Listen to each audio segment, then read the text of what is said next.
بسم اللہ الرحمن الرحیم۔ السلام علیکم ورحمۃ اللہ وبرکاتہ۔ یہ علم الصرف کا 22واں سبق ہے۔ اس سبق میں ہم معطل الفاء یعنی مثال کو بیان کریں گے۔ تو شروع میں اس کے کچھ قواعد ہیں جن قواعد کی بنا پر بعض صیغوں میں کچھ تبدیلی ہو جاتی ہے اور آگے پھر ان کی پوری گردانیں اور صیغے بیان ہوں گی۔ تو سب سے پہلا قاعدہ یہ ہے کہ جو واو ساکن علامت مضارع مفتوحہ اور کسرہ کے درمیان واقع ہو، یعنی مضارع کے شروع میں جو یا، تا، ہمزہ اور نون یہ 4 حروف آتے ہیں، ان کو علامت مضارع کہا جاتا ہے۔ جب علامت مضارع مفتوحہ ہو یعنی اس پر زبر ہو اور اس کے بعد واو ساکن ہو اور اس کے بعد کسرہ ہو اگلے حرف پر، تو یہ جو واو ساکن ہے درمیان میں یہ گر جاتا ہے۔ جیسے یعیدو اصل میں یوعدو تھا، تو واو ساکن ہے، اس سے پہلے یا علامت مضارع ہے مفتوحہ ہے اور واو کے بعد عین کے نیچے زیر ہے کسرہ ہے، تو اس واو کو گرا دیں گے، اس کو یعیدو پڑھا جائے گا۔ تو چونکہ فعل مضارع میں واو گر جاتا ہے تو فعل مضارع کی موافقت کی وجہ سے جو اس باب کا مصدر ہے عیدۃن، یہ بھی اصل میں وعدن تھا، تو اس میں بھی فعل مضارع کی موافقت سے واو کو گرا دیتے ہیں اور واو کے مقابلے میں آخر میں اس میں تا گول تا جو ہے وہ زیادہ کر دی جاتی ہے۔ دوسرا قاعدہ یہ ہے کہ اگر مضارع میں عین یا لام کلمہ حرف حلقی ہو، یعنی عین کلمے میں یا لام کلمے میں حرف حلقی آ رہا ہے اور واو ساکن علامت مضارع مفتوحہ اور عین مفتوح کے درمیان واقع ہو، یعنی شروع میں علامت مضارع مفتوحہ ہے، اس کے بعد واو ساکن ہے، اس کے بعد جو عین کلمہ ہے وہ بھی مفتوح ہے یعنی فتحہ والا ہے، اور عین کلمہ یا لام کلمہ میں سے کوئی ایک حرف حلقی ہے تو اس واو کو بھی گرا دیا جاتا ہے۔ جیسے یہبو اور یضعو۔ یہبو اصل میں یوہبو تھا، واو یہ ساکن ہے، اس سے پہلے علامت مضارع مفتوحہ ہے اور اس کے بعد جو عین کلمہ ہے ہا وہ بھی مفتوح ہے فتحہ والا ہے، اور عین کلمہ جو ہا ہے یہ ہا حروف حلقی میں سے ہے، تو لہٰذا اس واو کو بھی گرا دیں گے، اس کو یہابو پڑھا جائے گا۔ اور یضعو اصل میں یوضعو تھا، اس میں بھی واو ساکن ہے، ماقبل علامت مضارع مفتوحہ ہے، اس کے بعد عین کلمہ بھی مفتوح ہے، اور لام کلمہ میں جو عین ہے یہ حروف حلقی میں سے ہے، اس واو کو بھی گرا دیا جائے گا یضعو۔ حروف حلقی کون سے ہیں؟ وہ 6 حروف ہیں جو حلق یعنی گلے سے ادا ہوتے ہیں: حمزہ، حا، خا، عین، غین، ہا۔ تو ان حروف حلقی میں سے کوئی ایک عین کلمہ میں یا لام کلمہ میں ہو اور عین کلمہ مفتوح ہو اور علامت مضارع بھی مفتوح ہو، تو اس کے درمیان میں جو واو ساکن ہوگی اس کو گرا دیا جائے گا۔ تیسرا قاعدہ یہ ہے کہ جو واو ساکن ہو مشدد نہ ہو، یعنی واو پر جزم ہے شد نہیں ہے، اس سے پہلے اگر کسرہ آ رہا ہے تو اس واو کو ماقبل کسرہ کی موافقت کی وجہ سے یا سے بدل دیں گے۔ جیسے میوزان ایک لفظ ہے تو اس میں واو ساکن ہے شد والی نہیں ہے، اس سے پہلے کسرہ ہے زیر ہے، تو واو کو یا سے بدل کر میزان پڑھا جائے گا۔ اسی طرح اوقاد ایک لفظ ہے، اس میں واو ساکن ہے ماقبل حمزہ کے نیچے کسرہ ہے، تو اس کو یا سے بدل کر ایقادن پڑھا جائے گا۔ قاعدہ نمبر 4 یہ ہے کہ جو یا ساکن ہو اور مشدد نہ ہو، یا پر جزم ہو یعنی شد نہ ہو اور اس سے پہلے حرف مضموم ہو، یعنی اس سے پہلے والے حرف پر ضمہ یعنی پیش ہو، تو اس یا کو ماقبل ضمہ کی وجہ سے واو سے بدل دیا جائے گا۔ جیسے موقن ایک لفظ ہے، اس میں یا ساکن ہے، اس سے پہلے میم پر پیش ہے ضمہ ہے، تو اس کو واو سے بدل دیں گے، یا کو موقن اس کو پڑھا جائے گا۔ قاعدہ نمبر 5 یہ ہے کہ جو واو یا اصلی، یعنی واو ہو یا یا ہو یہ اصلی ہوں، حروف اصلی میں سے ہو، اور افتعال میں جو تا ہوتی ہے اس کے ساتھ ہوں یہ، تو اس واو اور یا کو بھی تا سے بدل کر تا کا تا میں ادغام کر دیا جاتا ہے، یعنی ایک افتعال والی تا ہے، اس سے پہلے واو یا حرف اصلی آ رہا ہے، تو اس واو یا کو بھی ہم تا سے بدلیں گے، تو یہ تا اور افتعال والی تا 2 تاؤں کا آپس میں ادغام کر دیں گے۔ جیسے افتقدہ، اس میں واو حرف اصلی ہے، فا کلمہ ہے، افتعال کے وزن پر، تا جو ہے یہ تا افتعال ہے، یہ دونوں اکٹھے آ رہے ہیں، تو واو کو بھی ہم تا سے بدل کر تا کا تا میں ادغام کر کے اتقدا پڑھیں گے۔ ادغام کا مطلب یہ ہے کہ دونوں حرفوں کو ہم ملا کر مکس کر کے اکٹھا پڑھتے ہیں، اس پر شد پڑھتے ہیں اتقدا، تو یہ اس طرح ہوگا۔ اور یا کی مثال ہے ای تسرا، یہ بھی افتعال کے وزن پر ہے، تو یا تا کے ساتھ ملی ہوئی آ رہی ہے، تو یا کو بھی تا سے بدل کر تا کا تا میں ادغام کر کے اتصرا ہم پڑھیں گے اس کو۔ تو یہ 5 قواعد ہیں مثال کے، جو معطل الفاء ہے، یعنی جس کے فا کلمہ میں حرف علت ہو، اس کو مثال کہا جاتا ہے۔ تو اب ہم ان کی گردانیں پڑھیں گے۔ تو سب سے پہلے یہ باب ضرب یضرب سے مثال واوی ہے۔ یہ واوی اسے کہا جاتا ہے کہ جس میں حرف علت واو ہو، اور مثال یائی جس میں حرف علت یا ہو۔ تو یہ مثال واوی ہے، باب ضرب یضرب سے ہے۔ وعد یعد عدۃ فہو واعد، وعد یوعد عدۃ فہو موعود، الامر منہ عد والنہی عنہ لا تعد، یہ اس کی صرف صغیر ہے۔ تو اس میں کچھ گردانے اور صیغے تو اپنی اصل پر ہیں، یعنی ان میں کوئی تبدیلی نہیں ہوئی، لیکن بعض صیغے ایسے ہیں کہ جس میں قواعد کے ذریعے سے تبدیلی کر دی گئی ہے۔ تو جو ماضی معروف کی گردان ہے وعد، یہ اپنی اصل پر ہے، پوری گردان اسی ترتیب پر ہوگی جس طرح صحیح میں ہوتی ہے۔ وعد وعدا وعدو وعدت وعدتا وعدنا وعدتا وعدتما وعدتم وعدتی وعدتما وعدتن وعدتو وعدنا۔ اور جو مضارع معروف کی گردان ہے یعیدو، اس میں جو پہلا قاعدہ ہے اس کے مطابق اس میں تبدیلی ہو گئی ہے، یہ اصل میں ہے یوعدو، تو واو علامت مضارع مفتوحہ اور کسرہ کے درمیان آ گئی تھی، اس لیے اس کو گرا دیا ہے، یعیدو بنا دیا ہے۔ تو آگے پوری گردان میں یہ پہلا قاعدہ جاری ہوتا ہے، اس کی بنیاد پر واو کو حذف کر دیا جاتا ہے۔ تو یہ پوری گردان میں اسی طرح یعیدو یعیدان یعیدون تعیدو تعیدان یعیدنا، اسی طرح واو کو گرا کر پوری گردان پڑھیں گے۔ عدتاً یہ مصدر ہے، یہ وعدن تھا، فعل مضارع کی موافقت کی وجہ سے واو کو حذف کر دیا ہے، اس کے بدلے میں آخر میں تا زائد آ گئی ہے۔ واعدن اسم فاعل، یہ اپنی اصل پر ہے، یہ ساری گردان اسی فاعل فاعلان فاعلون کے وزن پر ہی ہو رہی ہے۔ وعد جو ماضی مجہول ہے، یہ بھی اپنی اصل پر ہی ہے، فعل کے وزن پر ہے، اس میں کوئی تبدیلی نہیں ہوئی۔ یوعدو یضرب یضربان یضربون یفعلوا کے وزن پر ہے، یہ بھی اپنی اصل پر ہے، اس میں بھی پوری گردان میں واو باقی رہے گا، کوئی اس میں تبدیلی نہیں ہوئی۔ موعود اس میں مفعول ہے، موعود موعودان موعودون، یہ بھی مفعول کے وزن پر اپنی اصل پر ہی ہے، اس میں بھی کوئی تبدیلی نہیں ہوئی۔ امر کا جو صیغہ ہے وہ غائب میں لیعد لیعدا لیعدو اس طرح ہوگا، شروع میں لام مکسور ہوگا اور آخر میں جزم دی جائے گی، کیونکہ یہ فعل مضارع سے بنتا ہے۔ تو اس میں بھی وہی بات ہے کہ واو علامت مضارع مفتوحہ اور کسرہ کے درمیان آئے گی غائب میں، تو اس کو گرا دیں گے۔ اور جو حاضر کے صیغے ہیں امر حاضر کے، تو یہ بھی چونکہ فعل مضارع سے بنتا ہے، فعل مضارع میں علامت مضارع کو ہٹا کر آخر میں جزم لگا دیتے ہیں، تو لہٰذا فعل مضارع یعدو ہے، تو جب ہم اس سے امر حاضر بنائیں گے تو پھر علامت مضارع یا کو ہٹائیں گے، آخر میں جزم دیں گے تو یعد بن جائے گا۔ اور نہیں میں لا تعد، اس میں بھی وہی بات ہے کہ آخر میں جزم دے دی جاتی ہے، باقی فعل مضارع والا یہ صیغہ ہوتا ہے، تو لا یعد لا یعدا اس طرح فعل مضارع کی ترتیب اور واو اس میں بھی حذف ہو جائے گی۔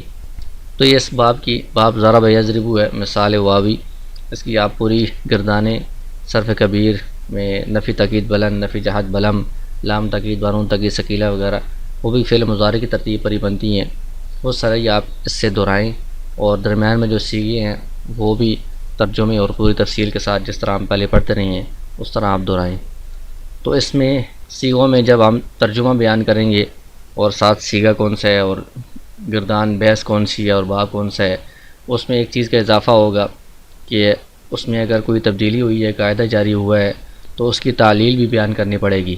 جیسے یعدو ہے تو اس کے بارے میں ہم کہیں گے کہ یعدو اصل میں یوعدو تھا، واو علامت مضارع مفتوحہ اور کسرہ کے درمیان واقع ہو گئی ہے، تو قاعدہ نمبر 1 کی بنیاد پر اس کو ہم نے گرا دیا ہے، یعدو بن گیا ہے۔ تو جن جن صیغوں میں تبدیلی ہوئی ہے تو ان میں آپ نے اس طرح تعلیل بھی بیان کرنی ہے۔ وہب یہب، یہ مثال واوی کا باب فتح یفتح سے ہے۔ مثال واوی یعنی اس میں حرف علت واو ہے، اور یہ باب فتح یفتح سے گردانیں آ رہی ہیں۔ تو اس کی صرف صغیر ہے وہب یہب ہبتاً فہو واہب ووہب یوہب ہبتاً فہو موہوب الامر من حب والنہی عن لا تہب۔ تو اس میں بھی وہب جو ماضی معروف ہے اس میں کوئی تبدیلی نہیں ہوئی، اپنی اصل پر ہی آخر تک۔ اور یہب جو فعل مضارع معروف ہے اس میں قاعدہ نمبر 2 جاری ہوا ہے، وہ یہ ہے کہ واو جب علامت مضارع مفتوحہ اور عین مفتوحہ کے درمیان میں ہو اور عین کلمہ یا لام کلمہ میں سے کوئی ایک حرف حلقی ہو تو اس واو کو بھی گرا دیتے ہیں۔ تو یہاں پر بھی واو کو گرا دیا ہے یہبو، اصل میں یوہبو تھا۔ تو آگے اس میں پوری گردان میں واو یہی قاعدہ اس میں جاری ہو رہا ہے، واو کو گرا دیا جاتا ہے۔ تو یہ یہبو یہبانی یہبونا اسی کے مطابق آگے پوری گردان ہوگی۔ واہبن اسم فاعل یہ بھی اپنی اصل کے مطابق ہی ہے، صحیح کی طرح ہی ہے۔ وہیبا ماضی مجہول یہ بھی صحیح کی طرح ہی ہے۔ یوہبو یہ بھی یفتحو یفعلو کے وزن پر ہے، یہ بھی اپنی اصل پر ہی ہے، اس میں واو باقی رہے گا، تو اس میں کوئی تعلیل نہیں ہوئی، تبدیلی نہیں ہوئی۔ موہوبن اس میں مفعول بھی اپنی اصل کے مطابق ہی ہے۔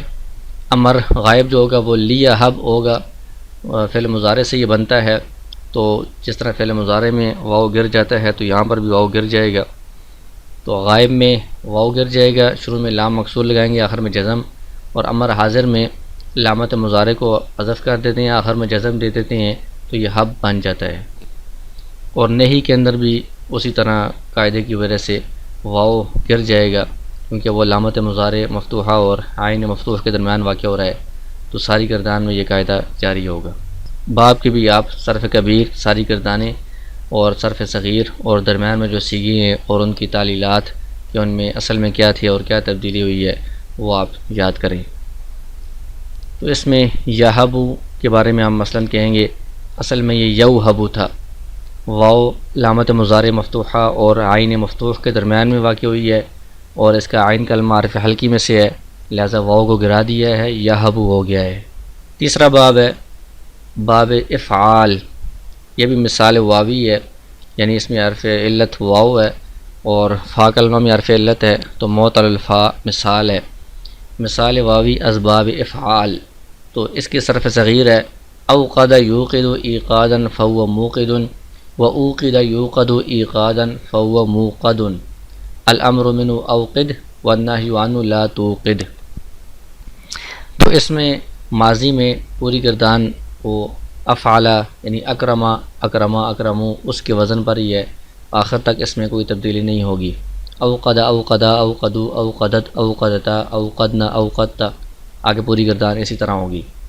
اور یوقدو یہ بروزن یفعلو یکرمو یکرمان یکرمونا کے وزن پر ہے، یہ بھی اپنی اصل کے مطابق ہی ہے، اس میں واو بھی باقی رہ رہا ہے اور بھی کوئی تبدیلی نہیں ہوئی، تو یہ صحیح کے مطابق ہی ہوگا۔ ایقادن یہ اصل میں اوقادن ہے مصدر، تو اس میں واو ما قبل کسرہ کی وجہ سے یا سے تبدیل ہو جائے گا، ایقادن ہوگا۔ موقدن یہ مکرمن کے وزن پر ہے، اس میں فاعل، یہ بھی صحیح کے مطابق ہی ہے، اصل پر ہی ہے۔ اوقدہ ماضی مجہول، یوقد مضارع مجہول، یہ بھی اپنی اصل کے مطابق ہی ہیں، ان میں بھی کوئی تبدیلی نہیں ہوئی۔ ایقادن یہ وہی مصدر ہے، اس میں واو کو یا سے بدل دیا گیا ہے ما قبل کسرہ کی وجہ سے۔ موقدن مکرمن کے وزن پر ہے، یہ بھی اپنی اصل کے مطابق ہی ہے۔ امر اوقد اکرم کے وزن پر ہے، یہ بھی اصل کے مطابق ہے، اور نہیں لا توقد لا تکرم کے وزن پر ہے، یہ بھی اصل کے مطابق ہی ہے۔ آگے مثال یائی اسباب افعال، یعنی یہ جو اوقد یوقد والا ہے یہ بھی باب افعال ہے، ایقنا یوقن یہ بھی باب افعال ہے، لیکن اوقد یہ مثال واوی تھا اور ایقنا یہ مثال یائی ہے، اس میں حرف علت جو ہے وہ یا ہے، یا قاف نون یہ اس کے حروف اصلی ہے۔ تو اس کی صرف صغیر ہے ایقنا یوقن ایقانا فهو موقن واوقن یوقن ایقانا فهو موقن الامر من ایقن والنهی عن لا توقن۔ تو اس میں جو ماضی ہے معروف ایقنا، تو یہ ساری آخر تک صحیح کے مطابق ہی ہے، اس میں کوئی تبدیلی نہیں ہوئی، یہ یا اس کا اپنا ہے، اصلی ہے یہ۔ تو ایقنا ایقنا ایقنو ایقنت ایقنتا ایقنا ایقنتا اس طرح پوری گردان ہوگی۔ اور یوقنو جو مضارع معروف ہے اس میں قاعدہ نمبر 4 کے ذریعے سے تبدیلی ہوئی ہے، وہ یہ ہے کہ اصل میں یہ یوقنو تھا، یا پھر یا تھا، تو یا ماقبل ضمہ کی وجہ سے اس کو واو سے بدل دیا گیا ہے، تو یوقن ہو گئے۔ تو آگے فعل مضارع کی پوری گردان میں یا کو ماقبل ضمہ کی وجہ سے واو سے بدل دیا جائے گا، تو یوقن، یوقنان، یوقنون، توقن، اس طرح پوری گردان ہوگی۔ ایقاناً جو مصدر ہے یہ اپنی اصل پر ہے، اور موقن جو اس میں فاعل ہے اس میں بھی وہی قاعدہ نمبر 4 جاری ہوا ہے۔ موقن تھا، یا کو ماقبل ضمہ کی وجہ سے واو سے بدل دیا گیا ہے۔ اوقنا ماضی مجہول ہے، اس میں بھی یا کو ماقبل ضمہ کی وجہ سے واو سے بدل دیا گیا ہے، پوری گردان میں یہی تعلیل ہوگی۔ یوقنو جو مضارع مجہول ہے اس میں بھی یا کو ماقبل ضمہ کی وجہ سے واو سے بدل دیا گیا ہے، تو اس میں بھی پوری گردان میں یہی تعلیل ہوگی، قاعدہ نمبر 4 جاری ہوگا۔ موقن جو اسم مفعول ہے اس میں بھی یا کو ماقبل ضمہ کی وجہ سے واو سے بدل دیا گیا ہے، پوری گردان میں یہی تعلیل ہوگی۔ ایقن یہ جو امر حاضر ہے یہ اپنی اصل پر ہے، یعنی یا اس کا اصلی ہے ایقن، ایقنا، جو حاضر کے صیغے ہیں ان میں کوئی تبدیلی نہیں ہوئی۔ البتہ امر غائب جو ہوگا اس میں لیوقن، لیوقنا اس طرح ہوگا۔ تو امر غائب میں یہ جو یا ہے اس کو ماقبل ضمہ کی وجہ سے واو سے بدل دیا جائے گا۔ اور نہیں میں لا توقن، اس میں بھی اصل میں لا توقن تھا، یا کو ماقبل ضمہ کی وجہ سے واو سے بدل دیا گیا ہے۔ پانچواں باب ہے باب افتعال، یہ مثال واوی یعنی اس میں حرف اصلی واو ہے اور باب افتعال سے ہے یہ، تو اس کی صرف صغیر ہے اتقد یتقد اتقادا فهو متقد، الامر منه اتقد والنهی عنه لا تتقد۔ تو اس میں جتنی بھی گردانیں ہیں اور جتنے بھی صیغے ہیں ان سب میں قاعدہ نمبر 5 جاری ہوا ہے کہ جس میں واو یا تائے افتعال کے ساتھ ملی ہوئی ہو تو اس واو کو یا کو تا سے بدل کر تا کے تا میں ادغام کر دیتے ہیں۔ تو ساری گردانوں میں اور سارے صیغوں میں مصدر میں بھی اس میں وہی قاعدہ نمبر 5 جاری ہوا ہے۔ تو اتقدہ یہ اصل میں افتقدہ تھا، تو واو تائے افتعال کے ساتھ ملی ہوئی تھی، تو واو کو بھی تا سے بدل کر تا کا تا میں ادغام کر دیا ہے اتقدہ۔ تو اتقدہ، اتقدہ، اتقدو، پوری گردان میں یہی تبدیلی ہوگی۔ یتقد، یتقدان، یہ بھی اصل میں یوتقد تھا، تو واو کو تا سے بدل کر تا کا تا میں ادغام کر دیا یتقد۔ اتقادن یہ اصل میں ابتقادن تھا، اسی قاعدے کے مطابق تا کا تا میں ادغام کر دیا ہے۔ متقدن اصل میں موتقدن تھا، اور اتقد اصل میں ابتقد تھا، اور لا تتقد اصل میں لا توتقد تھا۔ تو ساری گردانوں میں اسی طرح واو کو تا سے بدل کر تا کا تا میں ادغام کر دیا گیا ہے۔ تو یہ ساری صرف صغیر بھی اور ساری صرف کبیر بھی، ساری گردانیں اور ان کے صیغے اور ان کی جو تعلیلات ہیں اصل میں کیا تھا اور کون سا قاعدہ جاری ہوا ہے، یہ ساری آپ دہرائیں۔